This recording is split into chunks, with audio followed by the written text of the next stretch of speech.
और यमुना घाटी के नौगांव क्षेत्र में अतिवृष्टि से तबाही की तस्वीरें सामने आई हैं, जिसमें नौगांव और देवशारी खड्ड के उफान में आने से घरों में मलबा घुस गया है। इस अतिवृष्टि से घर, खेत और बगीचे तबाह हो गए हैं। एक रिपोर्ट आपको दिखाते हैं।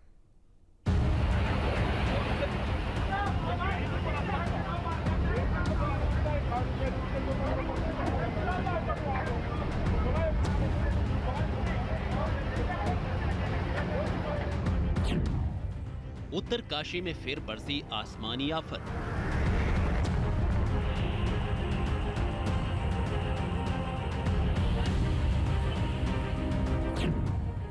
नौगांव क्षेत्र में अतिवृष्टि।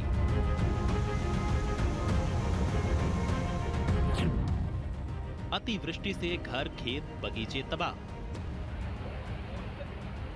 उत्तराखंड में हर साल बारिश के मौसम में नदी नालों का रौद्र रूप देखने को मिलता है और हर साल नदियां उफनती हैं। लेकिन इस बार नदी, नाले और गधेरों ने इस कदर तबाही मचाई है कि लोग दहशत में आ गए हैं। उत्तराखंड में इस साल प्राकृतिक आपदा ने जो रूप दिखाया है, वैसा हर साल नहीं होता था।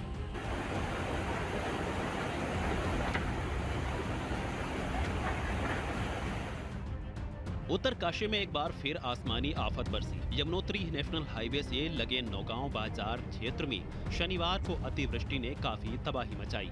अचानक आई आपदा से स्थानीय गधेरे उफान पर आ गए और मलबा रिहायशी इलाकों में घुस गया। एक आवासीय भवन पूरी तरह से मलबे में दब गया, जबकि आधा दर्जन से अधिक मकानों और दुकानों में पानी भर गया। मलबे में एक मिक्सर मशीन और कई दोपहिया वाहन बह गए। वहीं एक कार भी मलबे में दब गई है। हालात बिगड़ने पर लोग अपने घर खाली कर सुरक्षित स्थानों की ओर चल पड़े। स्थानीय प्रशासन और आपदा प्रबंधन टीम राहत और बचाव कार्य में जुटी हुई है।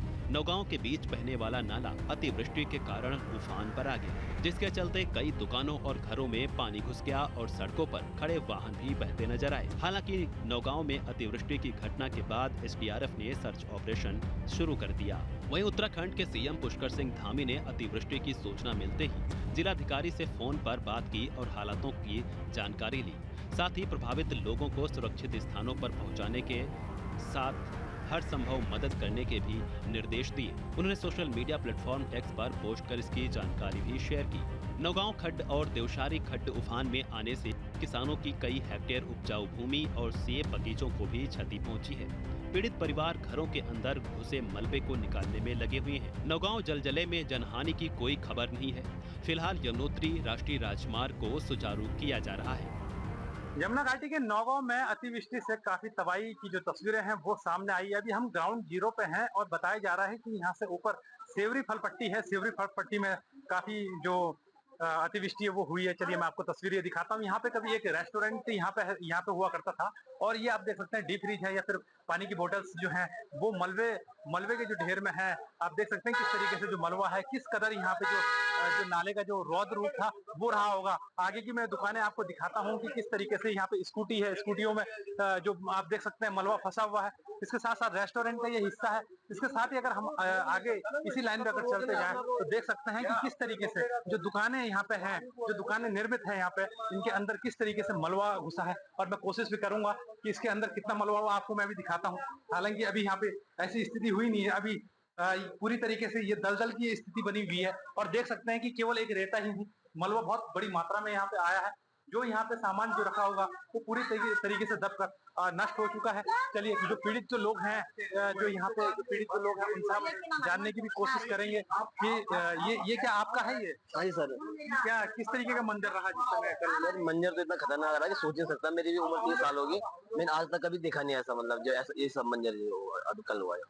अच्छा, ये जो मलबा केवल यहाँ तक सीमित है या फिर कोई कहीं और? सर ये मलबा यहाँ भी है दुकानों में, जैसे मेरे 4 दुकानें हैं, ऐसी मेरे 10-12 कमरे अंदर है, सब में मलबा भरा हुआ, गचागच भरा हुआ सब। और बिस्तर वगैरह हमने कल सारे एक दूसरे कमरे में, लास्ट वाला कमरा था एक बचा हुआ, वहाँ डाले सारे सामान वगैरह। कभी इससे पहले भी ऐसा कभी रौद्र रूप कभी सर आज तक जिंदगी में 30 साल या 60 साल, मेरी मम्मी भी बोलती है कि अभी आज तक कभी ऐसा ये सब नहीं हुआ जो कल हुआ। बिल्कुल, इससे पहले कभी मंजर यहाँ पे देखा नहीं। एक महिला है, काफी उनका गुस्सा भी यहाँ पे दिख रहा है। किस बात को लेकर आपका गुस्सा यहाँ पे दिख रहा है? बेटा मेरा गुस्सा इस बात के लेकर, जब से ये खट चल रहा है तब से हमारे 4-5 साल हो गए, तब से हमारी मांग है कि पुल पर किसी नेता ने हमारी बात नहीं सुनी कि पुल लगेगा यहाँ। कोई अभी तक कोई पुल की कोई निर्णय नहीं हुई। कितने बार हम यहाँ धरना पे बैठे, सारी महिलाएं बैठी, ऐसे लोग भाग गए। जब हम कल रात को जागेंगे तो जब सब जागेंगे तो सरकार के नीचे प्रशासन नीचे पानी पड़ेगा। प्रशासन भी यहाँ पे आया था, दिखाया आपने कि कितना नुकसान आपको हुआ है? कोई नहीं आया यहाँ प्रशासन। मुख्यमंत्री का आदमी खसा रखा था यहाँ पर हमें नहीं मिला। हमने सुना कि मुख्यमंत्री का आदमी आ रखा, वो आता। बिल्कुल, यहाँ पे प्रशासन भी यहाँ पे पहुंचा लेकिन यहाँ तक नहीं पहुंच पाया। लेकिन हमारी भी एक अपील रहेगी कि अगर प्रशासन यहाँ पे पहुंच रहा है तो कम से कम जो पीड़ित जो लोग हैं उनसे भी उनको मिल लेना चाहिए। उनकी जो तबाही है या उनके नुकसान है उसका आकलन कर लेना चाहिए। नौगांव से मैं नितिन चौहान, न्यूज स्टेट, यमुना घाटी। उत्तरकाशी में धरासू बैंड के पास आरआर टेक्नोलॉजी रॉकबोल्ट से बनी सड़क पहली बारिश भी नहीं झेल पाई और इसका आधे से भी ज्यादा हिस्सा धंस गया। साथ ही कई जगहों पर बड़ी बड़ी दरारें आ चुकी हैं। अब सवाल ये उठता है कि आखिर सड़क चौड़ीकरण ट्रीटमेंट कार्य पर 8 करोड़ रुपए खर्च किए गए, इसको विदेशी तकनीक से कराया गया तो फिर ये एक बरसात भी क्यों नहीं झेल पाया। गुणवत्ता और नियम विरुद्ध कार्य करने का आरोप पहले भी लगा था, लेकिन अब ये साबित हो गया कि गंगोत्री नेशनल हाईवे पर इतना भारी भरकम रकम से हुए ट्रीटमेंट कार्य में कहीं ना कहीं कोई खामी जरूर है। और टिहरी में बीजेपी के जिला कार्यकारिणी का गठन किया गया है, जिसमें हर कार्यकर्ता की जिम्मेदारी तय की गई है, जिसमें जयेंद्र सिंहवाल और बलवंत रावत को महामंत्री की जिम्मेदारी सौंपी है। ये टीम 2027 के विधानसभा के चुनाव को देखते हुए तैयार की गई। बता दें कि प्रदेश अध्यक्ष महेंद्र भट्ट ने कार्यकारिणी के गठन की संस्तुति की थी। जनपद में एक विधानसभा का हमने इस कार्यकारिणी में जो हमने बनाया उसका ध्यान रखा गया है। हमारा क्षेत्रीय संतुलन, जाति संतुलन जो भी हो सकता था उसमें हमने पूरा इसका ध्यान रखा है। और जो हमने ये कार्यकारिणी बनाई है, मुझे पूर्ण विश्वास है ये बहुत अच्छी कार्यकारिणी हमने इस समय बनाई है। इनके नेतृत्व में एक टीम भावना से हम पूरी जनपद में काम करने वाले हैं। आगे पार्टी की तरफ से हमारे प्रदेश नेतृत्व और राष्ट्रीय नेतृत्व का जो भी कार्यक्रम हमें देंगे, हम उसको एकजुटता के साथ एक टीम भावना से उस कार्यक्रम को करने वाले हैं। पंचायत चुनाव के बाद पौड़ी में जिला पंचायत के सभागार में पहली बार बैठक हुई, जिसमें 37 नवनिर्वाचित जिला पंचायत सदस्यों ने हिस्सा लिया और अपने अपने क्षेत्रों की प्रमुख समस्याओं को जिला पंचायत अध्यक्ष रचना बुटोला के सामने रखा। बैठक के दौरान सदस्यों ने हाल ही में आई आपदा से हुई जनहानि और क्षति का मुद्दा प्रमुखता से उठाया है। कुछ सदस्यों ने जिला पंचायत की समितियों के गठन पर असंतोष भी व्यक्त किया है। नैनीताल के तलीताल में प्राधिकरण ने 22 मकानों के ध्वस्तीकरण की कार्रवाई तेज कर दी है। सरकारी भवनों से कब्जा हटा दिया गया, जिसके बाद मकानों को ध्वस्त किया जा रहा है। यहां प्राधिकरण की पार्किंग के निर्माण की योजना है। प्राधिकरण ने अतिक्रमणकारियों को कई बार नोटिस दिया था, लेकिन वो कब्जा नहीं हटा रहे थे, मगर अब प्रशासन की सख्ती से इन सभी को हटा दिया गया और वहीं इन लोगों को दुर्गापुर में मकान भी दिए गए हैं। ने कोई नोटिस नहीं दिया, वो नगर पालिका ने दिया था।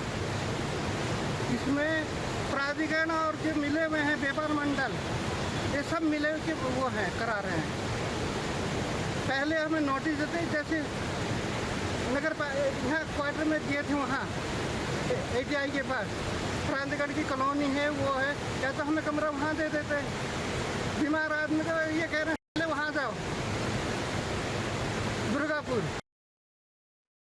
जहाँ भक्ति है हर शब्द में, कथाओं में छुपे हैं दिव्य रहस्य और ज्योतिष देता है जीवन को दिशा। धर्म से जुड़ी हर बातों को जानने के लिए हमारे चैनल स्तुति को सब्सक्राइब करें। चैनल पर जाने के लिए इस लिंक पर क्लिक करें।